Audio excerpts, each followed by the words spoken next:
हाँ जी, class 12th। हाँ, कैसे हो आप सब? सर बहुत अच्छे हैं, बहुत मजे से पढ़ रहे हैं। आप रोज ये बात पूछते रहोगे? हाँ जी, हम भी रोज बताते रहेंगे। अच्छी बात है यार, एक दूसरे से बातें करते रहना चाहिए, मन लगा रहता है। चलिए, कैसे हैं आप? परफेक्ट। कैसा चल रहा है आपका इकोनॉमिक्स? मैक्रो इकोनॉमिक्स अभी हमने स्टार्ट किया हुआ है और बिजनेस आने वाला है, आ चुका होगा। जब तक ये वीडियो आई होगी आपका बिजनेस तो आ ही चुका होगा, स्टार्ट हो चुका होगा। परफेक्ट। सो गाइस, देर किस बात की? अकाउंट्स, इको, बिजनेस तीनों चल रहे हैं, स्टार्ट करो पढ़ाई। कहां कहां हो अभी तक? वेट किसका कर रहे हो? एंजॉय करो प्लीज, और चैनल को सब्सक्राइब करो। बेस्ट चीज आने वाली है पूरे जून में, कंप्लीट जून में आपके लिए क्या बेस्ट चीज लेके आने हैं ना, हम आप देखते जाएंगे। चलिए, तो बात करते हैं। हम लोगों ने मैक्रो इकोनॉमिक्स में अपना सेकंड चैप्टर स्टार्ट किया हुआ था, some basic concepts of macroeconomics, और हमने बहुत सारे कंसेप्ट देख लिए थे। बट आज जो हम करने वाले हैं ये और भी इंपॉर्टेंट है। देखो, अब जो मैक्रो इकोनॉमिक्स में आप डेली पढ़ते जाओगे ना, वो डेली बढ़ता जाएगा, इंपॉर्टेंस लेवल ही अलग हो जाएगा। चलो सर, आप कह रहे हो तो हम मान लेते हैं। सो आज क्या पढ़ने वाले हैं? आज हम पढ़ने वाले हैं इन्वेस्टमेंट के बारे में, और gross investment, net investment and depreciation क्या होता है, ये सब बात करेंगे। सर डेप्रीशिएशन हमने 11th में पढ़ा, हम जानते हैं अकाउंट्स में। नहीं, वो डेप्रीशिएशन और मैक्रो इकोनॉमिक्स वाला डेप्रीशिएशन दोनों अलग है। आई बात समझ में? हाँ सर, चलो आपकी बात मानते हो और पढ़ना स्टार्ट करते हैं। सो बेसिकली ग्रोस इन्वेस्टमेंट क्या होता है? ग्रोस इन्वेस्टमेंट है क्या? ये total production of capital stock, ये कैपिटल गुड्स की बात करने वाला है। आओ, क्या कहना चाह रहा है देखना। कह रहा है gross investment refers to total production. यार, ये कलर कौन सा दे देता है बार बार हमें, है? चलिए, total production of capital goods during the year. Gross, हमने पूरे साल में अपने कैपिटल स्टॉक कितने बनाए, कितना प्रोड्यूस किया, उसके बारे में बात कर रहा है। और सर फिर नेट क्या होगा?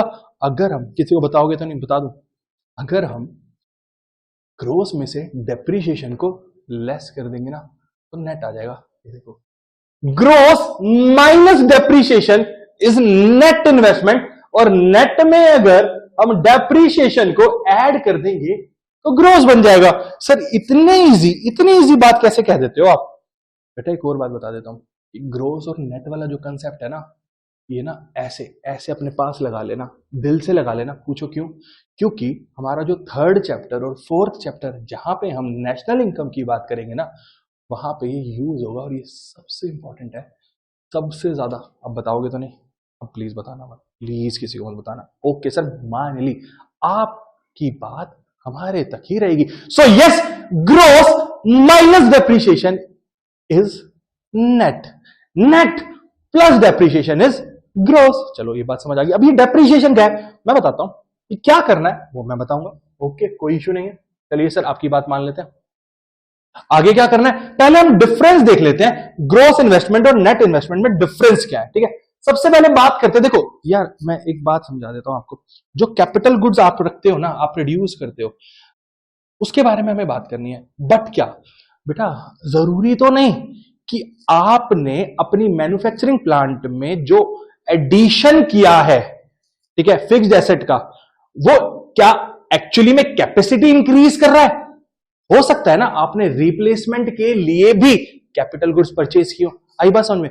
सो ग्रोस इन्वेस्टमेंट वो है जो आपने नई मशीनरी या नया प्लांट खरीदा, ठीक है, पहला फॉर एडिशन, ठीक है, सेकंड प्लस कुछ पुराना खराब हो गया था, उसको रिप्लेस करने के लिए भी तो खरीद सकते हो। सो ग्रोस दोनों का सम है, और नेट वो है जहां पे आप रिप्लेसमेंट की बात नहीं करोगे। आई बात समझ में? देखो क्या कहना चाह रहा है, कह रहा है it includes expenditure by the producer on the purchase of new asset as well as the expenditure on the replacement of existing assets।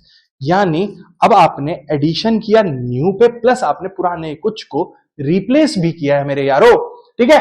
तो वो हो गया आपका ग्रोस इन्वेस्टमेंट। ओके सर, मान गए। सर नेट की बात बता दो। नेट तो आप जानते हो यार, अभी तो बताया मैंने, only for new assets, only for new assets. It includes the expenditure by the producer on the purchase of new assets only. More specifically बात करते, इट डज नॉट इंक्लूड, साफ साफ कह भी रहा है आपको। अगर ओनली वाला कंसेप्ट नहीं समझ आता तो ये कह रहा है, मैं बता रहा हूं आपको कि ये इंक्लूड नहीं करता वो expenditure by the producer on the replacement of existing asset. अगर आप रिप्लेस कर रहे हो किसी को तो मैं उसकी बात नहीं मानूंगा। भाई साहब आप सीधी सी बात है, आप नया लोगे, एडिशन कर रहे हो तो ही मैं बात आपकी मानूंगा, नहीं तो मैं बात आपकी नहीं मानूंगा। ओके, मैं इंक्लूड नहीं करूंगा। ये किसने बोला? नेट ने बोला। ठीक है, तो क्या कह रहा है नेक्स्ट पॉइंट में? कह रहा है inclusion of replacement investment. Obviously यार ग्रोथ तो कर ही रहा है ना। ठीक है, अब जो रिप्लेसमेंट वाली बात है उसे बोलते हैं हम डेप्रीशिएशन ऑफ फिक्स्ड एसेट। क्या है? अभी अभी एक दो स्लाइड में आप पढ़ने वाले हो। ठीक है, और ये तो इंक्लूड नहीं करता ना मेरा रिप्लेसमेंट इन्वेस्टमेंट। ये तो साफ साफ कह रहा है भाई रिप्लेसमेंट से अपना कोई लेना देना नहीं है, आप जानो ग्रोस जाने, नेट हम नहीं लेंगे। ओके, मान गए? यहां तक कोई प्रॉब्लम नहीं सर, यहां पे कोई प्रॉब्लम नहीं है। बात करें आगे, अगला पॉइंट क्या कह रहा है? Addition to the capital stock. अब ये जो बात करते हैं ना हम, ग्रोस की जो बात कर रहे हैं, ग्रोस में कह रहा है ये नेट एडिशन शो नहीं करता। क्यों? क्योंकि ये तो रिप्लेसमेंट को भी इंक्लूड कर चुका है, तो नेट कितनी मशीनरी का एडिशन हुआ नहीं बताएगा। रिप्लेसमेंट वाला हम इंक्लूड नहीं करते, तो ये नेट एडिशन नहीं बताता। इसका मतलब सर नेट इन्वेस्टमेंट बता देता है आपका नेट एडिशन। यस, बिल्कुल बता देता है, 110% बता देगा। आप क्यों चिंता कर रहे हो? सो एडिशन कैपिटल स्टॉक में ग्रोथ नहीं बताता नेट एडिशन, पर नेट इन्वेस्टमेंट बता देता है। यहां तक कोई प्रॉब्लम नहीं सर, यहां तक कोई प्रॉब्लम नहीं है। चलिए बात करते हैं इकोनॉमिक इंपैक्ट। यार ऑब्वियसली आप एक बात बताओ, इकोनॉमिक इंपैक्ट की अगर हम बात कर रहे हैं तो क्या ग्रोथ इन्वेस्टमेंट जरूरी है कि आपकी प्रोडक्शन कैपेसिटी को इंक्रीज करे? नहीं यार, 8 मशीन थी 8 ही रह गई क्योंकि एक को रिप्लेस करने के लिए हमने इन्वेस्टमेंट किया, तो कैपेसिटी तो इंक्रीज नहीं हुई ना। बट यही अगर मैं नेट की बात करूं तो वो यार प्रोडक्शन कैपेसिटी को इंक्रीज करता है ना। हाँ सर करता तो है। कह रहा है increase in gross investment does not necessary lead to increase in the production capacity and therefore does not cause increase in GDP. But net ये काम करेगा, जीडीपी इंक्रीज होता है नेट इन्वेस्टमेंट से। कैसे? कह रहा है क्योंकि यहां पे जो इंक्रीज है प्रोडक्शन कैपेसिटी में होता है, इसलिए जीडीपी में भी इंक्रीज होगा ही होगा, जीडीपी में इंक्रीज होगा। यहां तक कोई प्रॉब्लम नहीं सर, यहां तक भी कोई प्रॉब्लम नहीं है। तो इसका मतलब एक नोट दिया हमने आपके लिए, कह रहा both gross investment as well as net investment includes fixed investment and inventory investment. ये बात हम सब जानते हैं, आई बात समझ में? हाँ सर ये तो हमने पढ़ा ही था, कोई इश्यू है ही नहीं यहां तक तो। चले फिर आगे। हाँ सर चलो क्या कहता है आगे देख लेते हैं। सर यहां तक तो हमें समझ आ ही गया है, हमने ग्रोस और नेट को अच्छे से देख लिया है। ठीक है, हमने डेप्रीशिएशन वाला कंसेप्ट समझना है, वो समझा लो। मेरा आपके लिए कंसेप्ट ऑफ डेप्रीशिएशन ये है क्या, डेप्रीशिएशन कैसे अलग है वहां से, आइए समझते हैं।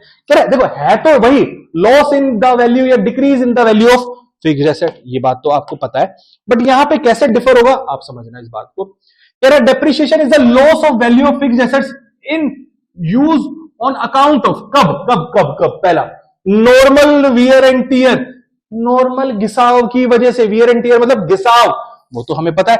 सेकंड एक्सीडेंटल डैमेजेस, ठीक है कुछ डैमेजेस हो गए। Third expected obsolescence, the word is expected obsolescence, मैं लगा रहा हूं यहां स्टार।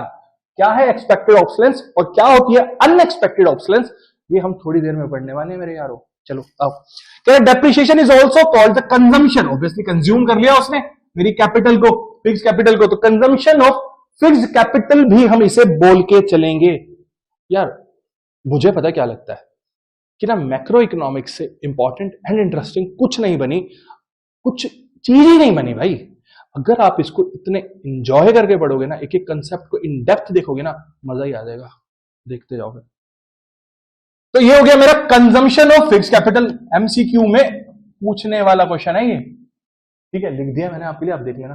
कह रहा है because of depreciation fixed asset need to be replaced from time to time. हाँ यार डेप्रिसिएशन वैल्यू जब खत्म होती जाएगी तो हमें रिप्लेस तो करना पड़ेगा ना, ठीक है, तो उसके लिए हमें रिप्लेसमेंट फंड चाहिए, fixed asset require funds. Okay क्या है ये रिप्लेसमेंट फंड, आपको अभी बताते हैं, ठीक है। तो पहले बताओ समझ आया डेप्रिसिएशन, तीन चीजें normal wear and tear, accidental damages and expected obsolescence की बात की। अब सुनना what is the difference between expected obsolescence and unexpected obsolescence, क्या है मेजर डिफरेंस, क्यों है, क्या होते हैं ये पहले ये समझते हैं, पहले इनकी मीनिंग की बात कर लेते हैं।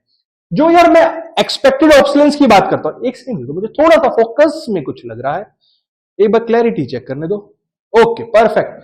हाँ जी, तो एक्सपेक्टेड ऑब्सोलेंस कह रहा है यार, मुझे पता है मेरा कोई प्रोडक्ट है, उसकी डिमांड कम हो गई या टेक्नोलॉजी चेंज हो गई, हाँ उसकी वजह से मेरा एसेट गया।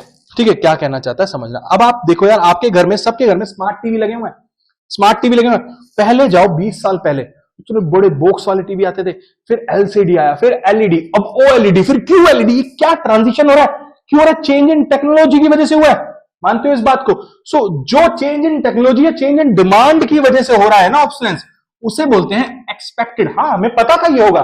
ओवर द टाइम टेक्नोलॉजी तो चेंज होनी है ना मेरे यारो, हाँ होनी है। तो आज से ना सर, ये आप बार बार बोल रहे हो मेरे यारो, आप मेरे यार बन गए हो, चलो ठीक है, आप मेरे दोस्त हो अब सब लोग, ठीक है, तो इंजॉय करो। दोस्त से आप समझ रहे हो, पढ़ रहे हो, आपको जो समझना है, जो पढ़ना है ना, आप बताओ। I am taking the complete responsibility of your studies, but आप भी एक छोटी सी रिस्पॉन्सिबिलिटी ले लो ना यार, हमें भी मोटिवेट करो ना यार। चलो बात कर रहे हैं, इट रेफर्स टू, हम किसकी बात करें? अनएक्सपेक्टेड की। अब ये हमें एक्सपेक्टेड नहीं है, ठीक है। अब याद करते हैं वो ओएमजी मूवी फर्स्ट पार्ट, हाँ, कांजीलाल मेहता, दुकान गिरी थी, क्या नेचुरल कैलेमिटीज हमें पता था आने वाली है? कह रहा it refers to fall in the value of fixed asset due to natural calamities और इकोनॉमिक रिसेशन। मार्केट में रिसेशन आ गया यार, कुछ काम ही नहीं कर पा रहे अब हम, या फिर मेरा अर्थक्वेक आ गया। हाँ ये होगी मेरी नेचुरल कैलेमिटीज। नेचुरल कैलेमिटीज को ओएमजी मूवी में हमारे, ये देखो ये है कांजीलाल मेहता, इन्होंने कितने अच्छे से बताया था कोर्ट रूम में। हाँ देखना, याद करो, लिंक किया करो चीजों को। मूवीज देखने के लिए मत देखा करो, रियल लाइफ के एग्जांपल्स बन जाती हैं आपकी मूवीज, ठीक है। तो वही होती है मेरी नेचुरल कैलेमिटी। आई बात समझ में? ओके चलो, नेचर की बात कर रहे हैं, तो जो ये एक्सपेक्टेड ऑब्सोलेंस है ना, अभी तो हमने पढ़ा डेप्रिसिएशन का पार्ट बन जाएगा, बट ये नहीं बनेगा, ये नहीं बनेगा, ये नहीं बन रहा डेप्रिसिएशन का पार्ट। एक और बात बताऊं, अभी हमने जब डेप्रिसिएशन पढ़ा तो हमने बोला था हमें रिप्लेसमेंट के लिए फंड्स की जरूरत है, ठीक है। तो अब डेप्रिसिएशन हुआ, एक्सपेक्टेड ऑब्सोलेंस हुआ, तो अब हमें क्या करना पड़ेगा? देखना बेटा, जो फंड्स हमें चाहिए ना, एक्सपेक्टेड ऑब्सोलेंस को हम मैनेज किसके थ्रू करते हैं? डेप्रिसिएशन रिजर्व फंड, डीआरएफ बना देते हैं।